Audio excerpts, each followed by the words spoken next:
Hello everyone, welcome to Limon. আশা করি আপনি ভালো আছেন। আজকে আপনাদের মাঝে খুব চমৎকার একটি ফোন নিয়ে আসলাম। দেখতে পাচ্ছেন আমার হাতে থাকা একটি মেকআপ বক্সের মতো হলেও এটি একটি ফোন।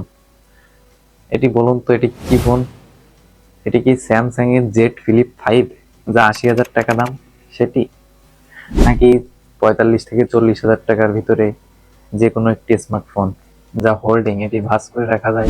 তো ওরকম কিছুই না, এটি একটি বাটন ফোন। হ্যাঁ, এর প্রাইস ২৭০০ টাকা অনলি, শুধুমাত্র আমাদের কাছেই পেয়ে যাবেন এই প্রাইসে। এটি একটি হোল্ডিং সিস্টেমের সেট। এটি দেখতে পাচ্ছেন ভাঁজ করে রাখা যায় এবং ল্যাপটপের মতো চালাইতে পারবেন এরকম ভাবে।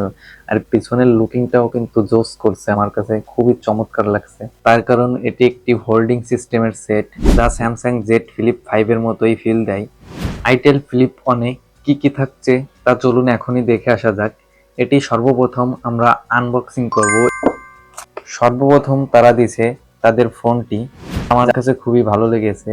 এরপরে তারা সিম খোলা একটি ইজেক্টর দিয়েছে। এরপরে থাকছে আপনার একটি চার্জার। এটি টাইপ সি পোর্টের চার্জার, যা স্মার্টফোনে দিয়ে থাকে, কিন্তু তারা বাটন ফোনেও টাইপ সি পোর্টের চার্জার দিয়েছে। এবং এর সাথে থাকছে একটি ওয়ারেন্টির বই।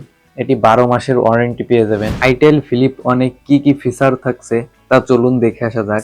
ব্লুটুথ কলিং, এটির ডিসপ্লে সাইজ থাকছে 2.4 ইঞ্চি, যা এর ডিসপ্লে অনুযায়ী একটু ছোট ছোট মনে হচ্ছে। এর ডিসপ্লেটা ফুল ডিসপ্লে হলে আরো চমৎকার এবং আধুনিক মনে হতো। আর এই ফোনটিতে আপনি ২০০০ কন্টাক্ট সেভ করতে পারবেন। এর ব্যাটারি হিসেবে ব্যবহার করা হয়েছে ১২০০ এমপিআর ব্যাটারি, যা আপনার ২ থেকে ৩ দিনের মতো চার্জ ব্যাকআপ দিতে পারবে। আর এটিতে আপনি দুটা সিম আর একটি মেমোরি ইউজ করতে পারবেন। এটি ইউএসবি টাইপ সি পোর্টের চার্জার। আর সাউন্ড কোয়ালিটি হিসেবে পেয়ে যাবেন vibration plus ringtone, loud speaker, 3.5 মিলিমিটারের জ্যাক। আর এটিতে এফএম রেডিও রয়েছে। আইটেল ফ্লিপ অনের ৩টি কালার হয়, একটি ব্ল্যাক কালার, একটি অরেঞ্জ কালার, একটি ব্লু কালার। এর ব্যাক প্যানেল হিসেবে ব্যবহার করছে তারা একটি ক্যামেরা, একটি এলইডি ফ্ল্যাশ।